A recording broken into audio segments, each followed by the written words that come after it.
Sa hukay na may lalim na halos 300 talampakan, bababa ang magkaibigang Edimar at RG.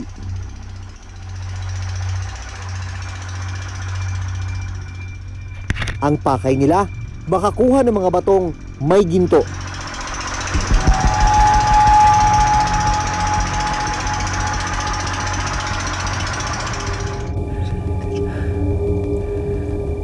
Ilaw na nakatali sa ulo ang tangi nilang liwanag. Maingat ang bawat pagtapak. Isang maling galaw, pwede silang maaksidente. Doble ingat, saka dasal na lang.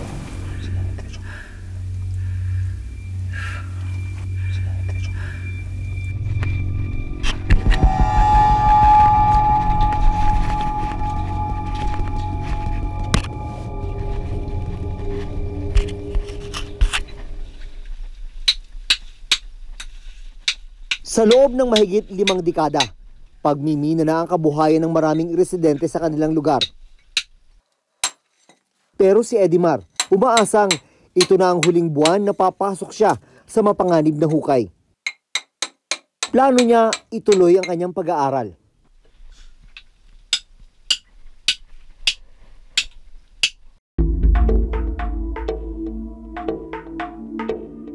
Si Edimar, mga 8 taong gulang pa lang nung nasubukang pumasok sa minahan. Ngayon, papakita ni Edimar sa amin kung ano yung sitwasyon sa ilalim ng buho.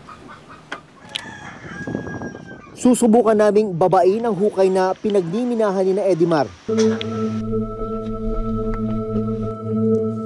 Mag-iisang taon na mula ng hukayin ng grupo ni na Edimar ang butas na ito.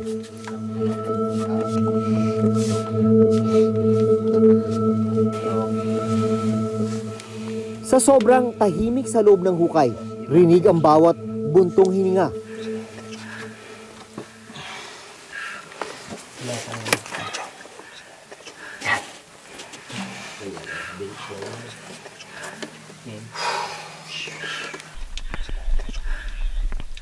Ang mga kahoy sa gilid ng hukay ang nagsisilbing hawakan at apakan pababa.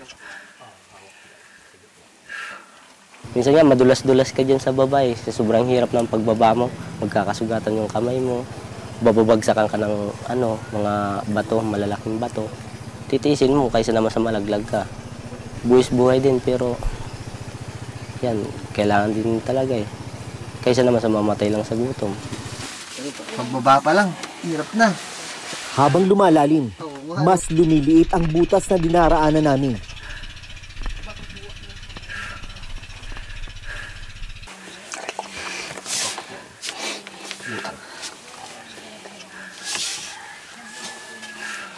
Kasya lang para makapasok ang isang tao.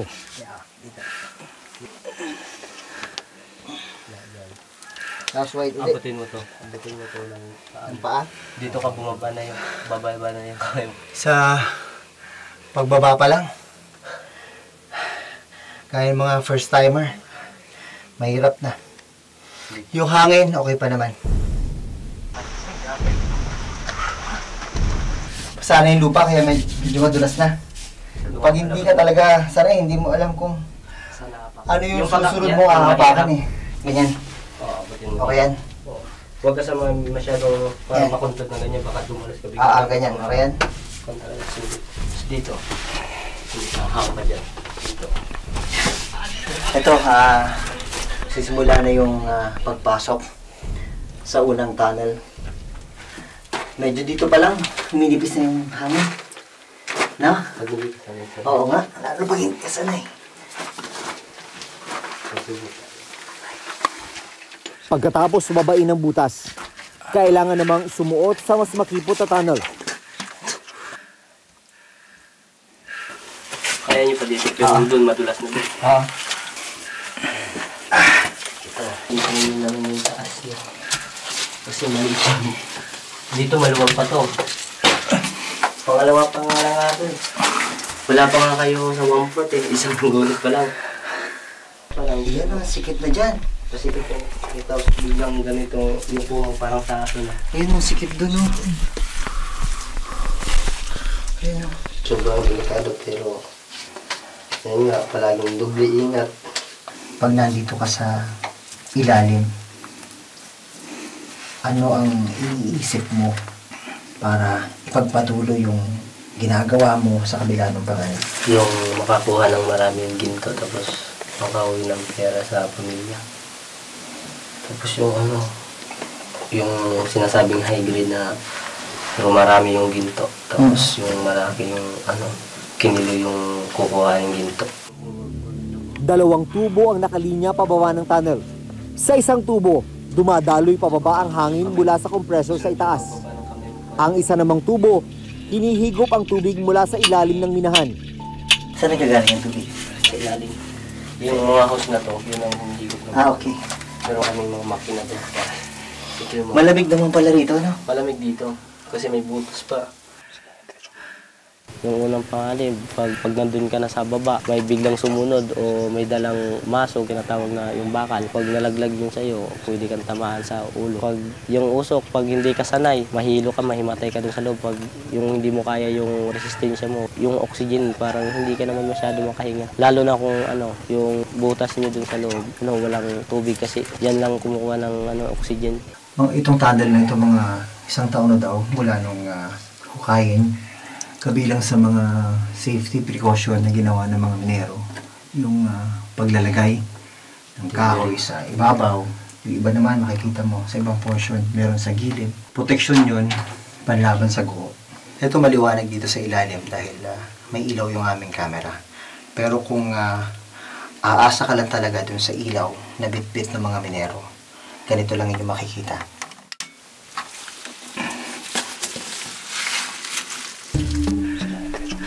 Palalim ng palalim ang pinapasok naming butas ni Edimar. Mas malayo at mas malalim. Mas may posibilidad raw na makahanap ng magandang uri ng ginto. Sinking ang tawag nila sa butas na pababa. Mahaba kasi yan eh. Tapos pagbaba mo na sinking na mataas, tatanil ka naman ng pakanan. Tapos sinking na naman. Ang pinakalas doon, bababa ka ng mayroon doon nakakamada na mga parang sako. Tapos pagbaba mo doon, tunnel na naman. Tapos parang medyo pataas na, tapos bababa ka pa 45 na tinatawag namin. Tapos pagdating mo doon, may tubig doon, yun na yun. Sa puntong ito, kinailangan ko nang tumigil. Numinipis na kasi ang hangin sa ibaba. Pero si Edimar, nagpatuloy sa pagbaybay sa tunnel at pagpasok sa butas. Nang makarating sa mismong pinagkukunan ng batong may ginto, agad na nagtiktik sina Edimar.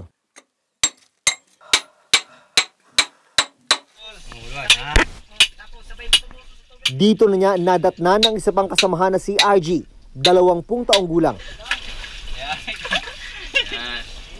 Pag nandun na kami sa pinakailalim, sa aming kinukuha na ng ginto, tulong-tulong na yan.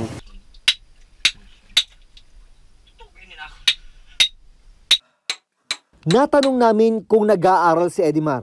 Dito ko nalaman na scholar at honor student si Edimar bago siya tumigil at mapasabak sa minihan. Nag-stop out of school youth na yan. Nang napatay ang kanyang ama noong 2013, nawala ng naghahanap buhay sa kanilang pamilya. Kaya napilitang huminto si Edimar sa pag-aaral. Hindi na natin ito. Pagkatapos ng 2 oras sa pagmimina, isinako ni Edimar ang mga nadurog na bato.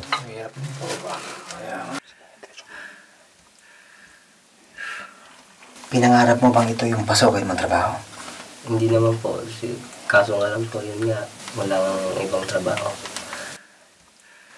Kung mahirap yung pababa, sabi ng mga minero, mas lalong mas mahirap yung papanik. Madulas yan po. Madulas nga eh. Tao ka dito. Wait lang. Takpang po. Yan.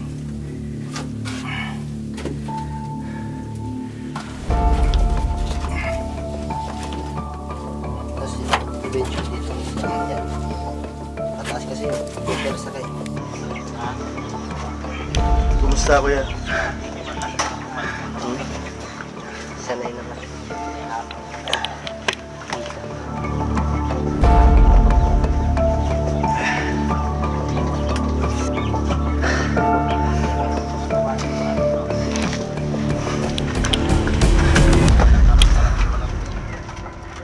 Ang mga sako ng bato, isa-isa nang iniaangat mula sa hukay.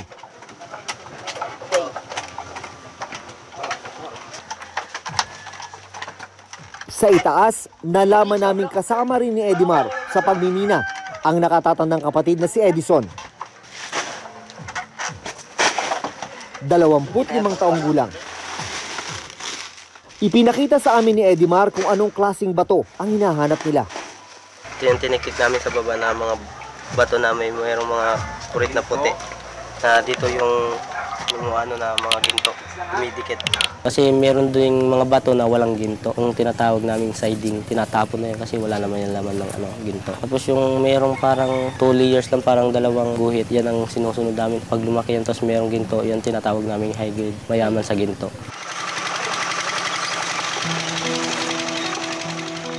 Ito, anong dream mo? Ano po, simple lang. May konting trabaho, tapos konting bahay lang. Saka kahit hindi na masyadong malaki yung sahod, basta yung tama lang makakain sa araw, tapos may pambili ng pangangailangan. Nakakaingit naman pag nakita mo na yung mga kabatchmate na nandun na nag-aaral na sila. Nakasuot na ng toga. Okay. Eh, samantalang ikaw, pumapasok ka ng butas ngayon. Sinayang lang yung opportunity na hindi dapat sayangin.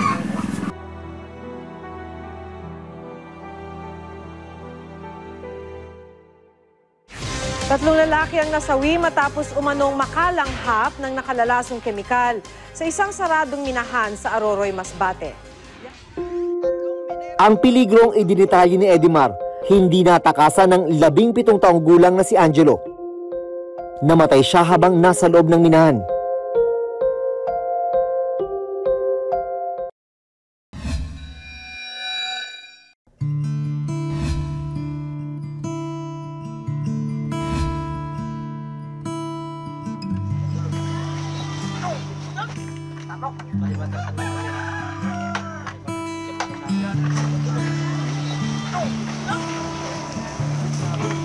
Pagkatapos may ahon ni na Edimar ang mga tiniktik na batong may ginto, ibiyabiyahe ang mga sako papunta sa gilingan ng bato.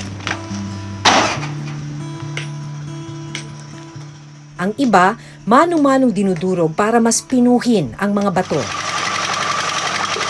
Ang ibang mga bato idinaan sa makina. Para mahiwalay ang ginto, gumagamit sila ng nakalalasong kemikal na mercury. Lubhang mapanganib sa kalusugan ng mercury. Maaaring maapektuhan ng utak, bato, baga kapag pumasok ito sa katawan. Pwede ring malaso ng isang taong makalalanghap ng usok nito. Pero si Edimar halos 10 taon nang nahahawakan at nalalanghap ang mercury dahil sa kagustuhang makaipon ng ginto. Yung pinapagpukpok ng ganyan para yung mga gintong lumulutaw, bumababa, yung lulugdang siya. Tapos haba siya ng tubig. Lagyan ng tubig para yung mga putik na hindi lapdok yung maalis dito. Tubig. Para yung na lang, yung ginto na lang yung maiwan dito.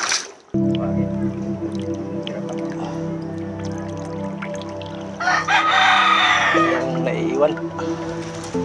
Yan na yung maliliit na kwan. Sunod namang iniluluto ang nasalang na ginto.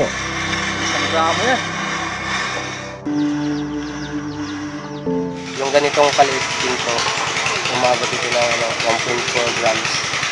Umabot ito ng pera namin nasa 2,100 yung kita namin doon. 1,100 pesos ang presyo ng kada gramo ng ginto. Sa 36 grams ng ginto na naipon ng kanilang grupo sa loob ng 3 araw, 40,000 ang kinita nila. Pinaghahati-hatian nila ito. Ang kinita ni Edimar, 2,000 pesos o 600 pesos kada araw ng pagsuong sa malalim at mapanganib na hukay. Alam ni Edimar na buwis buhay ang pagpasok sa mga tunnel. Ang masaklap, ang ilang minero hindi na pinalad na makaahon pa ng buhay mula sa butas ng minahan. Ganito ang nangyari sa anak ni Mang Anacito na si Angelo Aparejado, 17 taong gulang. 3 lalaki ang nasawi matapos umanong makalanghap ng nakalalasong kemikal sa isang saradong minahan sa Aroroy, Masbate. 3 minero ang namatay sa Aroroy, Masbate. Tinawag na ako ng foreman. Kabong, yung si Angelo nangyari. Yung dalawa, patay na. Sabi ko takbo ako agad. Kasamang namatay ni Angelo sa minahan ng ginto ang minero na si Cornelio Credo. Lumabas sa investigasyon ng mga pulis na nakalanghap ng nakalalasong kemikal ang 2 minero. Kwento ni Mang Anacito, 2 linggo pa lang na nagtatrabaho sa minahan si Angelo nang mangyari ang insidente. Si Angelo, siyempre bakasyon. Pinapasok na lang nila doon para makabili ng mga gamit pag-aaral. Pinagsisiyan ko kasi sinama ko siya. Kay timbang buhay talagang kuha niya sa mina eh. Sipo mo, buhay ka pa, ginililibing ka na sa loob. Alam ni Edimar ang panganib na kinakaharap niya sa paglusong sa mga hukay. Pero sa ngayon, ito lang daw ang alam niyang paraan para matustusan ang pangangailangan ng pamilya at para makaipon upang muling makabalik sa pag-aaral. Nangihinayang din kasi nung gumadit ngayon yung mga kabatchmate ko, yun, nakita ko yung habang ako na pumapasok dito sa minahan ngayon. Sabi ko, sana, tapos na lang din ako sana. Nandun din ako sa batchmate ko. Malungkot isipin na sa kabila ng mapanganib at maghapong pagmimina, tila hindi naman sila kumikita ng sapat. Sa datos ng Mines and Geosciences Bureau o MGB, taong 2018, umabot sa 14.5 billion pesos ang naminang ginto sa Masbate mula sa large at small-scale mining, gaya kina Edimar. Ang mga gintong mula sa large-scale mining dinadala sa Switzerland, habang ang gintong mula sa small-scale mining ibinibenta naman sa local market sa Luzon at Visayas. Pero sa kabila ng pagiging mayaman sa ginto, nananatiling isa sa pinakamahirap na probinsya ang Masbate, ayon na rin sa Philippine Statistics Authority. Sa bayan ng Aroroy, pangalawa ang pagmimina sa pinagkukunan ng kabuhayan ng mga residente. Kasi ito lang dito sa Masbate yung priority na mahirap na trabahuan. Kung hindi construction, paning talaga, pangisda, yun lang. Pero ang karamihan talaga pagmimina dito. Ang problema, lubog rin sa utang ang ilan sa kanila. Pagmimina kasi hindi naman permanenteng makikita. Yun, nakakautang tapos babayaran sa susunod na pag pumasok naman ng ganyan, operation namin sa buo. Kapit sa patalim siya, no? Kasi imagine a family na yung magulang ay walang kakayahan makakuha ng maayos na trabaho dahil hindi siya nakapagtapos ng pag-aaral, di ba? Sa pagmimina, hindi hinihingi yun. Alam nilang mapanganib ito, pero walang ibang choice. Marami talaga deposito ng gold dito. Kaya siyempre, yung mga tao naghahanap ng mapagkakitaan, wala namang ibang mapuntahan kasi yun nga, maraming nagmimina, maraming nag-small scale miners, ganyan. Ang iba dyan, kaysa magbungkal ng lupa, hindi nila gagawin yun kasi mas madaling hanapin yung pera sa ginto. Ang ginagawa naman ng Menro yata ngayon is parang ini-inventory lang nila yung pero hindi sa regulation talaga, parang wala tayo magagawa sa ganun. Kinakailangan na ang mga small-scale miners ay nakapaloob sila sa isang minahang bayan. Ito bali ang kinikilala na legal ng gobyerno. Sa atin sa salukuyan, maraming percentage ang tinatawag natin na pag informal, illegal sila na mga small scale. At gusto ng gobyerno natin na tulungan sila na ma-formalize na maging legal. Pero si Edimar hindi nawawala ng pag-asa. Katunayan, nag-exam siya para muling makapasok sa Alternative Learning System o ALS.